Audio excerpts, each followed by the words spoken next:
नमस्कार साथियों, मैं सचिन विश्वकर्मा आप सभी का बहुत बहुत स्वागत करता हूं। दोस्तों, आज से हम लोग एक नई सीरीज स्टार्ट कर रहे हैं, वो है इंडियन ज्योग्राफी की। दोस्तों, हाल फिलहाल में जितने भी एग्ज़ाम हुए हैं सबसे ज़्यादा क्वेश्चन पूछे जा रहे हैं तो ज्योग्राफी के। यूपीएसआई का देख लो, पेट का एग्ज़ाम अभी होने वाला है, सभी में ज्योग्राफी के बहुत क्वेश्चन पूछे जा रहे हैं। तो दोस्तों, मैं आप लोगों से वादा करता हूँ, अगर आप लोग सिर्फ इस सीरीज़ के साथ बने रहिए, जितने भी एग्जाम के क्वेश्चन होंगे आप सब लोग बेसिक टू एडवांस सभी क्वेश्चन आप इजीली बना पाएंगे। ठीक है, तो आज का हमारा पहला टॉपिक है भारत का परिचय। तो बिना समय गवाए स्टार्ट करते हैं आज की शानदार क्लास। दोस्तों, मैं आप लोगों से कुछ जानना चाहता हूं कि आपको पता है भारत को किन किन नामों से जाना जाता है। कोई आर्यव्रत कहता है, इंडिया कहता है, जम्बूद्वीप कहता है, आर्यव्रत कहता है, इंडिया कहता है। इसके पीछे रीजंस क्या हैं? बहुत ही बेसिक से हम लोग समझेंगे हर पॉइंट को। दोस्तों, जब ग्रीक के लोग अपने भारत आते हैं तो वो इंडस रिवर की वजह से ही भारत को इंडिया कहते हैं। ठीक है, जब पर्शियंस लोग, जब फारस के निवासी जब अपने भारत आते हैं तो सिंधु को वो लोग हिंदू बोल पाते थे, तो इसी वजह से हिंदू नदी, वो लोग सिंधु नदी थे तो लोग हिंदू नदी बोलते थे, इसी वजह से हिंदुस्तान वो लोग कहने लगे। ठीक है, प्राचीन समय में आर्य निवास करते थे भारत में, इसी वजह से ही इसको आर्यव्रत कहना स्टार्ट कर दिया सब लोगों ने। जम्बूद्वीप क्यों कहते हैं? जम्बूद्वीप इसलिए कहते हैं क्योंकि जम्बू मतलब जामुन और द्वीप मतलब जगह, स्थान। यहाँ पे जामुन वृक्ष की बहुत ही ज़्यादा अधिकता थी, इसीलिए इसको जम्बूद्वीप कहते हैं। ठीक है, अब आते हैं भारत पे। वायु पुराण के अनुसार भरत नाम के पराक्रमी व्यक्ति थे, इसी उन्हीं के नाम पर ही भारत नाम पड़ता है। ठीक है, अब आते हैं हम भारत की अवस्थिति पर कि भारत ग्लोब में, पृथ्वी पे है किस जगह पर, किस दिशा में है। दोस्तों, ये है उत्तरी गोलार्ध और ये है दक्षिणी गोलार्ध। ठीक है, और ये है पूर्वी गोलार्ध और ये है पश्चिमी गोलार्ध। तो दोस्तों, ये कौन सी दिशा हुई जाकर? बहुत ही बेसिक तरीके से आप लोगों को पता है, इसे हम लोग कहेंगे उत्तर पूर्वी दिशा। तो ये कौन सा गोलार्ध हुआ? उत्तर पूर्वी गोलार्ध में अपना भारत अवस्थित है। ठीक है, ये पॉइंट क्लियर हो गया। भारत किस गोलार्ध में है? उत्तर पूर्वी गोलार्ध में। ठीक है, अगर एग्जामिनर आपसे पूछता है कि भारत का अक्षांश कितना है, तो दोस्तों भारत का अक्षांश है 8 डिग्री 4 मिनट। इस जगह से लेकर कन्याकुमारी से लेकर इंदिरा कॉल तक कितना है? 37 डिग्री 6 मिनट। ये पॉइंट क्लियर हुआ? कितना है? 8 डिग्री 4 मिनट से लेकर 37 डिग्री 6 मिनट। ठीक है, लेकिन कितना? उत्तरी अक्षांश। ये पॉइंट आपको क्लियर होना चाहिए। ठीक है, ये पॉइंट क्लियर हुआ। आप लोगों को सिर्फ नोट्स बनाते रहना है, छोटे छोटे पॉइंट्स नोट करते रहिए। पूरी इंडियन ज्योग्राफी आप लोग को 10 या 15 पेज में तैयार हो जाएगी। ठीक है, अब आते हैं इसका देशांतर विस्तार कितना है। इसका देशांतर विस्तार है 68 डिग्री 7 मिनट से लेकर 97 डिग्री 25 मिनट। ठीक है, ये इसका देशांतर विस्तार है भारत का। ये पॉइंट क्लियर हुआ, आगे बढ़ते हैं। दोस्तों, भारत का जो शेप है वो किस आकार में है? भारत का शेप जो है वो क्वाड्र एंगुलर फॉर्म, मतलब कि चतुष्कोणीय आकार में है। ये यूपीपी में पूछा गया क्वेश्चन है कि भारत की आकृति किस आकार में है, वर्गाकार है, आयताकार है, किस आकार में है? वो है चतुष्कोणीय। ये पॉइंट क्लियर? ठीक है, भारत का क्षेत्रफल कितना है? दोस्तों, भारत का क्षेत्रफल 82,87,263 वर्ग किलोमीटर है। मैं जो पॉइंट बताऊं आप लोग को साथ ही साथ रिकॉल करते रहना है। जैसे मैं बताऊं आप लोग को फिर से एक बार साथ में बोलना है। ठीक है, तो ये विश्व का कितना परसेंट है? 2.4% क्षेत्रफल। पूरे विश्व का क्षेत्रफल, भारत का क्षेत्रफल 2.4% है पूरे विश्व के क्षेत्रफल का। ठीक है, अगर आपसे ऐसे पूछ ले, ऐसे पूछता नहीं, वैसे मैक्सिमम आपसे परसेंटेज में ही पूछेगा। कितना परसेंट है? 2.4%। ये पॉइंट क्लियर। अब आते हैं जनसंख्या पर। भारत की जनसंख्या पूरे विश्व का अगर अनुसार देखें तो 17.7 यानी कि 17.7% है। ये पॉइंट क्लियर हो गया? ठीक है, आपको क्षेत्रफल पता चल गया, शेप पता चल गया भारत का, और पॉपुलेशन पता चल गई। ये पॉइंट क्लियर हो गए? ठीक है दोस्तों, भारत विश्व का 7वां सबसे बड़ा देश है। किस नंबर का? 7th पोजीशन डिजर्व करता है भारत क्षेत्रफल के अनुसार। अब आपको पता होना चाहिए, यूपीपीसीएस में पूछा गया क्वेश्चन है, क्रम से पूछा गया था कि पहले, दूसरे, तीसरे, चौथे स्थान पे कौन है। आपसे पूछ लेगा, 4 ऑप्शन दे देगा, कह देगा इसमें से कौन सा नहीं है, तो आपको पता होना चाहिए पहले नंबर पे कौन है, बताइए, रूस है। क्षेत्रफल विश्व में सबसे बड़ा देश कौन सा है, रूस। दूसरे नंबर पर कनाडा, तीसरे नंबर पर अमेरिका, चौथे नंबर पर अपना पड़ोसी देश कौन सा, चीन, पांचवें नंबर पर ब्राजील, ठीक है, 6 नंबर पर ऑस्ट्रेलिया, 7 पोजीशन पर अपना प्यारा भारत। दोस्तों ये 7 देश हैं जो क्षेत्रफल के अनुसार सबसे बड़े हैं, ठीक है, ये पॉइंट आपको क्लियर हो गए। अब देखते हैं, अक्सर एग्जाम में पूछा जाता है कि भारत का सबसे उत्तरी बिंदु कौन सा है, दक्षिणी बिंदु कौन सा है, पूर्वी बिंदु कौन सा है और पश्चिमी बिंदु कौन सा है। ये पॉइंट्स आपको पता होने चाहिए, पूछे गए एग्जाम में क्वेश्चन, और पूछे भी जा सकते हैं एग्जाम में, ठीक है। हाल फिलहाल में पेट का एग्जाम लगा हुआ है, एजीटीए का एग्जाम लगा हुआ है, केन सुपरवाइजर का एग्जाम लगा हुआ है, ठीक है, और शायद अभी वीडियो की भर्ती आने वाली है। तो आप लोग जब तक ये वो एग्जाम आएंगे तब तक आपकी सीरीज आराम से तैयार हो जाएगी, ठीक है। तो भारत का जो सबसे उत्तरी बिंदु है उसे कहते हैं इंदिरा कॉल। मैं जब बताऊं आप लोग को साथ ही साथ रिकॉल करते रहना है, मनी मन बोलते रहना है जब मैं पूछूं आपसे, ठीक है। भारत का सबसे दक्षिणी बिंदु कन्याकुमारी। भारत का सबसे पूर्वी बिंदु कौन सा है, बताइए, उसे कहते हैं किबिथु, जो कि अरुणाचल प्रदेश में है। और भारत का सबसे पश्चिमी बिंदु उसे कहते हैं गुहार मोती, जो कि गुजरात में है, ठीक है, कच्छ के रण वाले इलाके में। ये पॉइंट क्लियर हो गए, ठीक, आगे बढ़ते हैं। अब दोस्तों कुछ मैं आपको बेसिक पॉइंट पहले आपको बताऊंगा। ये पृथ्वी है, पृथ्वी से 3 मुख्य काल्पनिक रेखा गुजरती हैं। एक तो 0 डिग्री, उसको क्या कहते हैं, आपको नाम पता ही है, क्या कहते हैं उसे, बताइए, उससे कहते हैं भूमध्य रेखा। अच्छे जानते हैं, ये क्लास 6 के एनसीईआरटी में दे रखा है ज्योग्राफी के, ठीक है। जो 23.5 डिग्री नॉर्थ से रेखा जाती है उसे क्या कहते हैं, कर्क रेखा। और दक्षिण से जो रेखा जाती है 23.5 डिग्री उसे क्या कहते हैं, मकर रेखा। 0 डिग्री, 23.5 डिग्री नॉर्थ, 23.5 डिग्री दक्षिण। तो जो 23.5 डिग्री नॉर्थ की लाइन है, ये लाइन ये कहां से गुजरती है, अपने भारत से गुजरती है। तो यहीं पे आयोग आपसे क्वेश्चन पूछता है कि ये 23.5 डिग्री जो रेखा है, कर्क रेखा, वो भारत के कितने प्रदेश से होकर गुजरती है, ठीक है। तो आपको पता होना चाहिए ये कितने स्टेट से होकर गुजरती है, 8 स्टेट से होकर गुजरती है, क्लियर। यहां पे उनके नाम दे रखे हैं, गुजरात, राजस्थान, मध्य प्रदेश, ये ठीक है, बट आपको रटना नहीं है। मैं आपको जितनी भी क्लासेस लूंगा वो सारी मेरी क्लासेस मैप बेस्ड होंगी। मैं आपको रटाऊंगा कम, समझाऊंगा ज़्यादा। जितना आप मैप पे पकड़ बनाते जाएंगे आपको ज्योग्राफी बहुत ही इजी लगने लगेंगी, पूरी ज्योग्राफी आपकी मुट्ठी में होगी, ठीक है। मैं आपको अब समझाता हूँ, आप जरा ध्यान से देखिए, जो एक कर्क रेखा है ये किन किन स्टेट से होकर गुजर रही है। आप ध्यान से देखिए, सबसे पहले जा रही राजस्थान से, दूसरे नंबर पर राजस्थान से, बहुत ही थोड़े से स्थान से होकर गुजर रही है। दूसरा राजस्थान, तीसरा एमपी, चौथा छत्तीसगढ़, पांचवा झारखंड, 6 नंबर पर वेस्ट बंगाल, 7 नंबर पर त्रिपुरा, 8 नंबर पर मिजोरम। ये 8 ऐसे स्थान हैं जहां से कर्क रेखा होकर गुजरती है। एक बार फिर से रिकॉल कीजिए, बस आप डेली थोड़ा थोड़ा मैप देखते रहिए, बस आपको सब इजी लगने लगेगा। पहले नंबर पर गुजरात, दूसरे नंबर पर राजस्थान, उसके बाद कौन आ रहा है देखिए जरा ध्यान से, एमपी, फिर छत्तीसगढ़, उसके बाद फिर झारखंड। आपको बस इतना ध्यान रखना किस स्टेट के बगल में कौन सा स्टेट आ रहा है, कौन से नीचे आ रहा है, कौन सा ऊपर आ रहा है, ठीक है। फिर छत्तीसगढ़ बगल में कौन पड़ रहा है, झारखंड, उसके बाद फिर पश्चिम बंगाल, उसके बगल में फिर त्रिपुरा, फिर मिजोरम। ये 8 ऐसे स्टेट हैं जहां से कर्क रेखा गुजर रही है। अब एग्जामिनर पूछता आपसे क्या है, आयोग आपसे यहाँ ये प्रश्न पूछ लेगा कि इनमें से कौन सा स्टेट है जहां से कर्क रेखा होकर नहीं गुजरती है। वहां पे आपको महाराष्ट्र दे देगा, ठीक है, यूपी दे देगा, ऐसे आपको ऑप्शन वहां दे देता है। ये पॉइंट क्लियर हुआ, आगे बढ़ते हैं।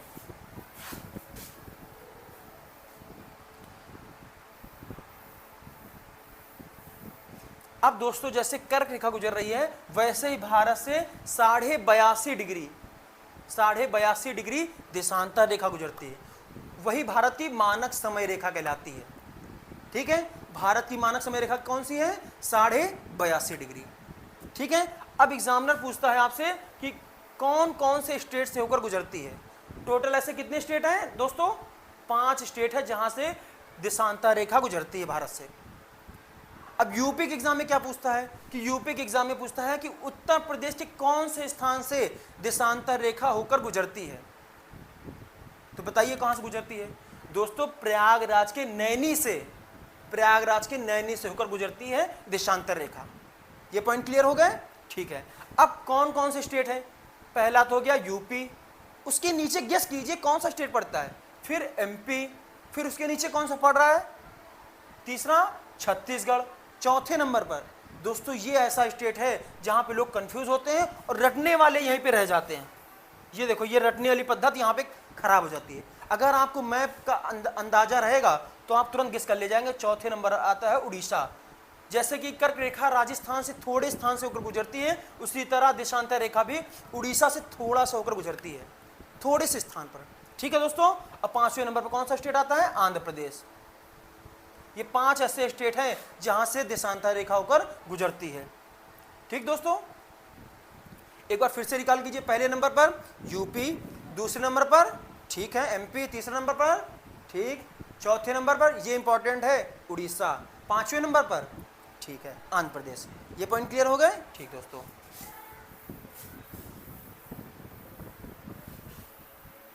अब दोस्तों एक और ऐसा पॉइंट है जो एग्जामिनर का बहुत ही फेवरेट क्वेश्चन है।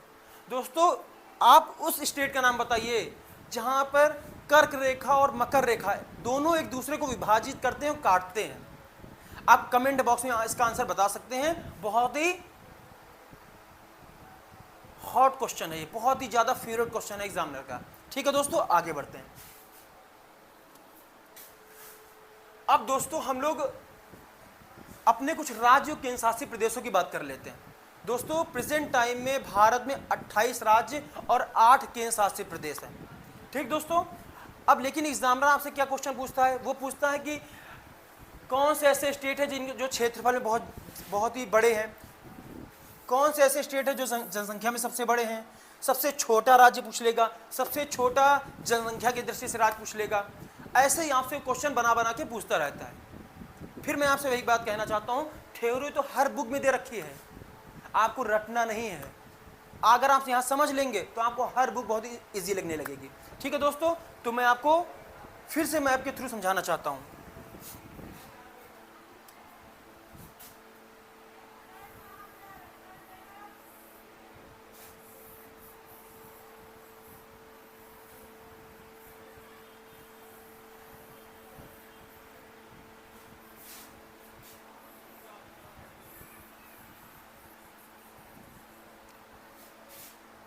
दोस्तों उतनी अच्छी ड्राइंग नहीं है, बट मैं आप लोगों को समझाने के लिए बना रहा हूं। ठीक है दोस्तों।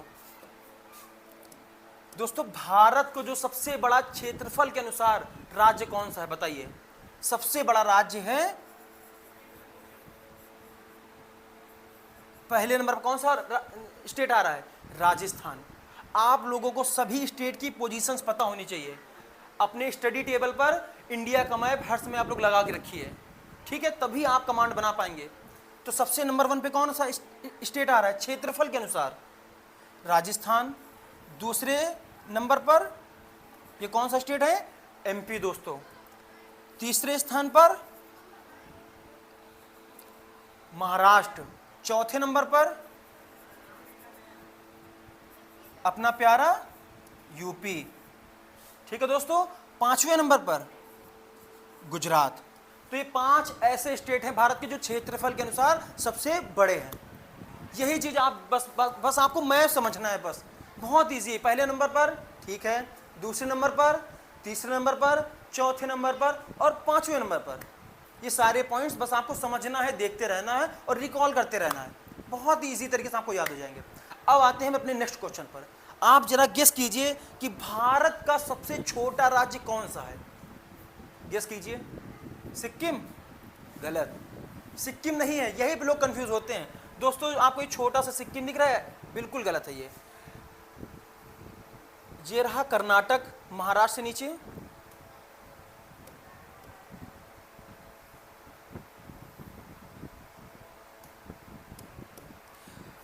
महाराष्ट्र और कर्नाटक के बीचों बीच में एक टूरिस्ट स्टेट है, कौन सा? गोवा। ये भारत का क्षेत्रफल के अनुसार सबसे छोटा राज्य है। तो सिक्किम किस में आता है दोस्तों? भारत का सिक्किम ऐसा राज्य है जहां पे सबसे कम जनसंख्या पाई जाती है। ठीक है दोस्तों, ये पॉइंट आपको अच्छे से याद रखना है। ठीक है, अब आते हैं अपने नेक्स्ट पॉइंट पर। दोस्तों, ऐसा कौन सा यूनियन टेरिटरी है, केंद्र शासित प्रदेश है, जहां पे सबसे ज्यादा जनसंख्या है? और ये बहुत बार पूछा गया क्वेश्चन है दोस्तों। दिल्ली, अपने भारत की राजधानी दिल्ली एक ऐसा केंद्र शासित प्रदेश है जहां पे सबसे ज्यादा पॉपुलेशन डेंसिटी, मतलब कि जनसंख्या घनत्व है, सबसे ज्यादा जनसंख्या है। ठीक है दोस्तों, अगर ये पूछ लेता है कि ऐसा यूनियन टेरिटरी बताओ जहां पर सबसे ज्यादा क्षेत्रफल हो, सबसे बड़ा हो क्षेत्रफल में, वो कौन सा है दोस्तों? वो है लद्दाख।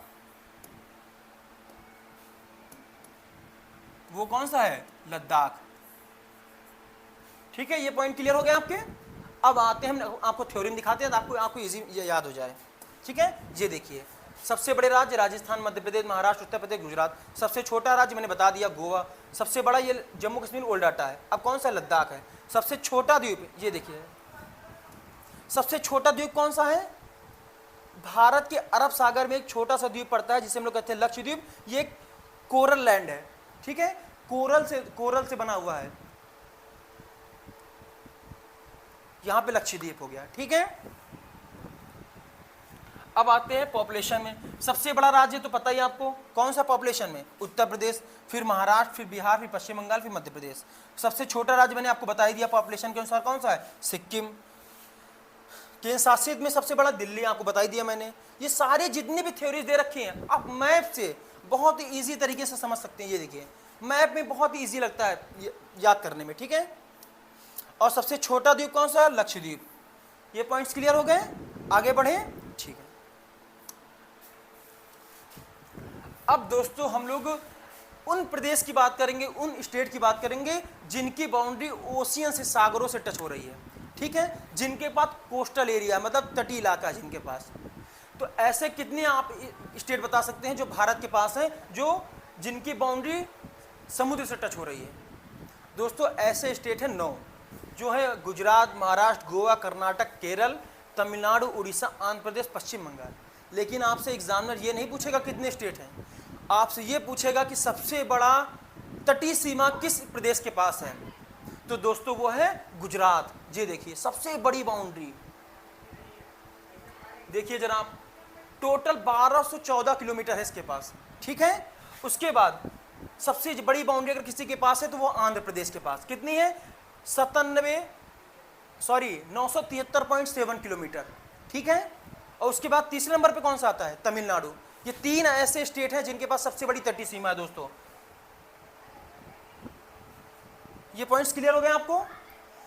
अब आपको एक और ऐसा पॉइंट है जो आपसे एग्जामिनर अक्सर पूछ लेता है कि भारत की कुल तटीय सीमा कितनी है दोस्तों?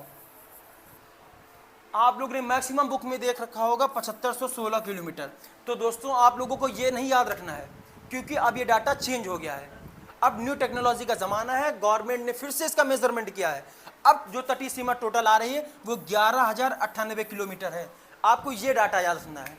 ठीक है, तो आप लोग को दो इसमें पॉइंट्स आपको याद करने को मिले हैं कि सबसे बड़ी तटीय सीमा किसके पास है, किन किन स्टेट के पास है। फिर से एक बार रिकॉल कीजिए, पहले नंबर पर गुजरात, दूसरे नंबर पर आंध्र प्रदेश, तीसरे नंबर पर तमिलनाडु, चौथे नंबर पर महाराष्ट्र। ये 4 ऐसे स्टेट हैं जिनके पास सबसे बड़ी कोस्टल एरिया है। ठीक है, और आपको डाटा याद रखना है कितना, कुल तटीय सीमा, कुल तटीय रेखा कितनी है? 11,098 किलोमीटर। पॉइंट्स क्लियर, आगे बढ़ते हैं। अब दोस्तों थोड़ा हम लोग पुदुचेरी के बारे में समझते हैं। दोस्तों पुदुचेरी एक ऐसा केंद्र शासित, ऐसा यूनियन टेरिटरी स्टेट है जिसका विस्तार 3 प्रदेशों में है। वो कौन कौन से स्टेट हैं? पहला तो आंध्र प्रदेश, दूसरा तमिलनाडु और तीसरा कौन सा है? केरल। आंध्र प्रदेश में यमन का एरिया फैला हुआ है और पुदुचेरी और कराईकल कहाँ पे है? तमिलनाडु में। और जो माहे का प्लेस है वो कहाँ पे है? केरल में। ठीक है, आपसे सही मिलान को लेकर पूछ लेता एग्जाम में। ठीक है, ये सारे पॉइंट जो मैं आपको बता रहा हूँ बहुत ही इंपॉर्टेंट हैं। आपको पता होना चाहिए यमन कहाँ पे है, आंध्र प्रदेश में। कराईकल कहाँ पे है, मैंने बताया अभी तमिलनाडु। और माहे कहाँ पड़ता है, केरल में। ये पॉइंट क्लियर हो गया, ठीक है दोस्तों। दोस्तों सेवन सिस्टर आपको पता है पूर्वोत्तर राज्य, ईस्टर्न स्टेट जो होते हैं। दोस्तों सेवन सिस्टर्स में कौन सा स्टेट नहीं आता है, गेस कीजिए। यहाँ का जो खान पान, यहाँ का जो कल्चर है वो सेवन सिस्टर से मैच करता है, लोग कंफ्यूजन में रहते हैं। दोस्तों सिक्किम एक ऐसा राज्य है जो सेवन सिस्टर में नहीं आता है, ठीक है। अब सेवन सिस्टर में कौन कौन से आते हैं, आंध्र प्रदेश, असम, मेघालय, ठीक है दोस्तों। ये कौन सा है, गेस कीजिए, त्रिपुरा, मिजोरम और फिर नागालैंड, फिर मणिपुर। ये सेवन सिस्टर स्टेट है, पूर्वोत्तर के राज्य हैं। धीरे धीरे हम लोग डिटेल में इसको पढ़ते रहेंगे जब हम लोग यहाँ की पहाड़ियाँ पढ़ेंगे, ठीक है दोस्तों। अभी हम लोग सिर्फ भारत को संक्षेप में और अच्छे से समझ रहे हैं, ठीक है दोस्तों। अब दोस्तों हम लोग समझते हैं भारतीय उपमहाद्वीप में कितने देश आते हैं। दोस्तों हम लोग एशिया महाद्वीप में रहते हैं, ठीक है। भारतीय उपमहाद्वीप में दोस्तों 7 देश आते हैं। उसका रीजन क्या है, थाईलैंड फॉर अ रीजन, ठीक है दोस्तों। 7 देश आते हैं, कौन कौन से, ये 7 देश आपको पता होना चाहिए।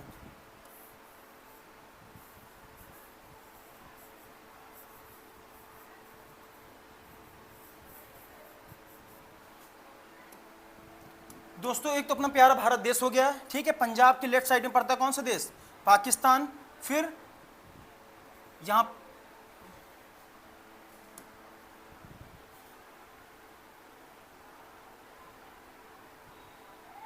दोस्तों सॉरी फॉर इंटरप्शन, सबसे पहला आता है पाकिस्तान, फिर नेपाल। सिक्किम के राइट साइड में कौन सा देश आता है, भूटान, श्रीलंका, ठीक है। मालदीव कहाँ पे आता है, अरब सागर में। और ये हो गया बांग्लादेश। दोस्तों भारतीय उपमहाद्वीप में टोटल 7 देश आ रहे हैं, ठीक है। अब हम लोग को इस 7 देश अच्छे से पता होना चाहिए, लेकिन एग्जामिनर का फेवरेट क्वेश्चन क्या है दोस्तों, भारत से कौन कौन से देश हैं जो बाउंड्री टच कर रहे हैं। कभी कभी आपसे पूछ लेगा क्या चाइना सबसे ज़्यादा बाउंड्री टच करता है, या पाकिस्तान करता है, या बांग्लादेश करता है। यहीं पे आपको कंफ्यूज करता है। और या फिर पीछे जैसे एग्जाम में पूछ लेगा, क्रम पूछ लेगा कि कौन सा देश कितना ज़्यादा बाउंड्री टच करता है, ठीक है। सब बुक में दे रखा है यही क्रम में, बट मैं आपको एक छोटी सी ट्रिक बताऊंगा जिससे आपको याद करने में बहुत ही ईजी हो जाएगा, ठीक दोस्तों। दोस्तों व्हाट्सएप की एक लैंग्वेज है, मैं उस लैंग्वेज में लिख रहा हूँ। ये क्या लिखा दोस्तों, बचपन लिखा मैंने, ठीक है। फिर लिखा है मैंने MBA, ये ट्रिक शायद आप लोग जानते भी होंगे, बचपन MBA। दोस्तों B for Bangladesh, Bangladesh, China, Pakistan, Nepal, Myanmar, Bhutan और अफगानिस्तान। दोस्तों ये 7 ऐसे, ये ऐसे इतने देश हैं, सॉरी 2 4 6 7, हाँ 7 देश ऐसे हैं जो भारत के साथ बाउंड्री टच कर रहे हैं, ठीक है। सबसे ज़्यादा कौन कर रहा है, बांग्लादेश। भारत के साथ सबसे बड़ी कोई सीमा साझा करता है तो है बांग्लादेश। उसके बाद कौन करता है, चाइना करता है। फिर कौन करता है, पाकिस्तान करता है। उसके बाद कौन करता है, नेपाल। भारत के साथ सबसे कम बाउंड्री कौन टच करता है, वो है अफगानिस्तान। मैंने आपको बताया था अफगानिस्तान, ठीक है। अफगानिस्तान के साथ आप बताइए कौन सी रेखा खींची भारत और अफगानिस्तान के बीच में, वो है डूरंड रेखा। ये पॉइंट क्लियर हुआ, आगे बढ़ते हैं दोस्तों। अब दोस्तों अंग्रेजों के टाइम पे कुछ व्यक्ति ऐसे थे जो 2 देशों का विभाजन करके गए हैं।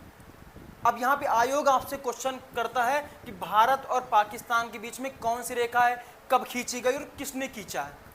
दोस्तों सीरियल रेडक्लिफ नाम के एक व्यक्ति थे जो कि 1947 में रेडक्लिफ रेखा, ऐसे याद कर सकते हैं, भारत और पाकिस्तान मतलब क्या, रेड, ठीक है, रेड मतलब खतरा, ठीक है। रेड एक याद करने का तरीका है सिर्फ।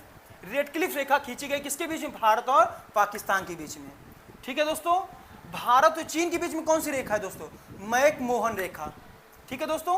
वो कब खींची गई थी, 1914 में। और किसने खींचा था, हेनरी मैक-मोहन ने खींचा था।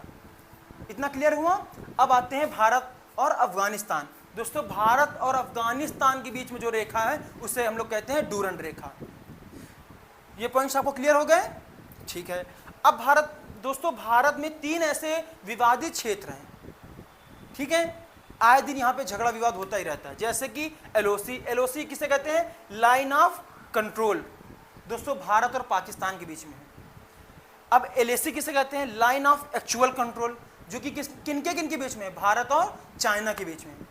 अब दोस्तों एक और क्षेत्र है जो बहुत ही कम लोगों को पता है, उसे कहते हैं सर क्रीक। वो सर क्रीक दोस्तों 96 किलोमीटर भारत और पाकिस्तान के बीच में, जो गुजरात का रन का कच्छ वाला इलाका है दोस्तों, वहाँ पे बहुत ही ज़्यादा नेचुरल गैस है, इसीलिए वहाँ पे विवाद बना हुआ है। पाकिस्तान सोचता है मैं ले लूँ, जबकि है वो भारत का इलाका, बहुत ही ज़्यादा नेचुरल गैस है, इसीलिए वहाँ पे विवाद बना रहता है। वो कौन सा इलाका है? सर क्रीक का दोस्तों, ठीक है। अब दोस्तों हम उन स्ट्रेट की बात करेंगे, उन चैनल की बात करेंगे जो दो भौगोलिक क्षेत्रों को अलग करते हैं। एग्जामिनर बहुत आपसे पूछता है कि मालदीव और मिनिकॉय को कौन सा चैनल अलग करता है? दोस्तों 8 डिग्री चैनल अलग करता है।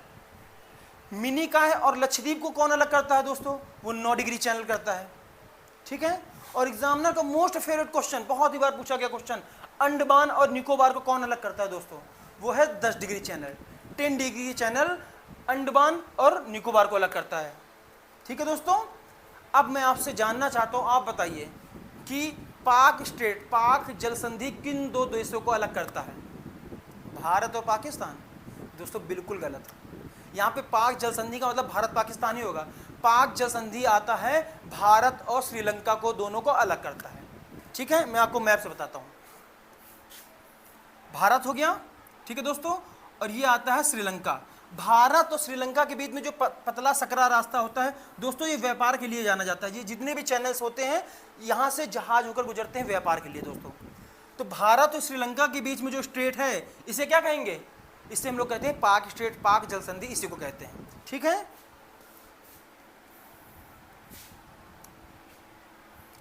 अब दोस्तों कोको जल संधि किसे कहते हैं? दोस्तों अरब सागर में एक भारत का एक आइलैंड है, ठीक है, अंडमान और निकोबार। दोस्तों अंडमान और ये रहा अपना म्यांमार। अंडमान और म्यांमार के बीच में जो स्ट्रेट है दोस्तों, उसे ही कहते हैं कोको स्ट्रेट। ये पॉइंट क्लियर हो गया।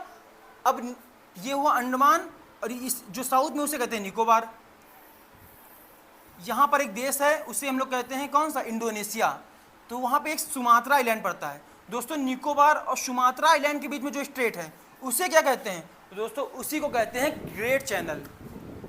एक हम लोग किसी दिन पूरा एक टॉपिक ही ले लेंगे जल संधियों को लेकर, उसमें विश्व की जितनी भी इंपॉर्टेंट जल संधि है उसमें सब इंक्लूड हम लोग कर लेंगे, ठीक है। एग्जामिनर का बहुत ही फेवरेट टॉपिक है ये, अक्सर एग्जाम में पूछ लेता। अभी RO में एक क्वेश्चन आया था, ठीक है दोस्तों। आगे बढ़ते हैं। अब दोस्तों हमने जितना भी पढ़ाया आप लोगों को, आपको चेक करना है कि आपको कितना समझ आया है। आप प्रीवियस क्वेश्चन सॉल्व कीजिए, तब आपको पता चलेगा आपको कितना समझ आया है और मैंने कितना रिलेवेंट पढ़ाया है। ये जो मैंने क्वेश्चन यहाँ पे लगा रखे हैं, ये एग्जामिनर के पूछे गए क्वेश्चन है, PYQ क्वेश्चन है। देखिए, कर्क रेखा और भारतीय मानक समय रेखा एक दूसरे को किस राज्य में काटते हैं दोस्तों? वो है छत्तीसगढ़, ठीक है। आपको मैंने बता रखा है सारी चीजें। अब इनमें से कौन सा राज्य म्यांमार के साथ सीमा साझा नहीं करता है? अरुणाचल प्रदेश करता है, नागालैंड करता है, मणिपुर करता है। असम कहाँ पड़ता है दोस्तों? असम पड़ता है दोस्तों लेफ्ट साइड में, और ये तीनों स्टेट हैं, ये तीनों राइट साइड में पड़ते हैं, ये आपको अच्छे से पता है। अब ये देखिए, यही क्वेश्चन आता है, 10 डिग्री चैनल किन दो भौगोलिक क्षेत्रों को अलग करता है? किनको अलग करता है? अंडमान और निकोबार को अलग करता है। ये दोनों ऐसे स्टेट हैं, ठीक है। इतना ये पॉइंट्स क्लियर हो गए आप लोगों को। ये इसी तरह आप लोगों को सब कुछ अच्छे से समझना है। तो दोस्तों ये टॉपिक आपका यही कंप्लीट होता है। इसी तरह हम लोग सारे टॉपिकों को बहुत ही अच्छे से समझते जाएंगे, बहुत ही डिटेल से, और सब कुछ हम लोग प्रीवियस ईयर क्वेश्चंस और मैप बेस्ड ही समझेंगे। इसी तरह आप लोग अपना प्यार बनाते रहिए और अपने दोस्तों के साथ साझा करते रहिए मेरी क्लासेस के, ठीक है दोस्तों। जय हिंद, बहुत बहुत धन्यवाद।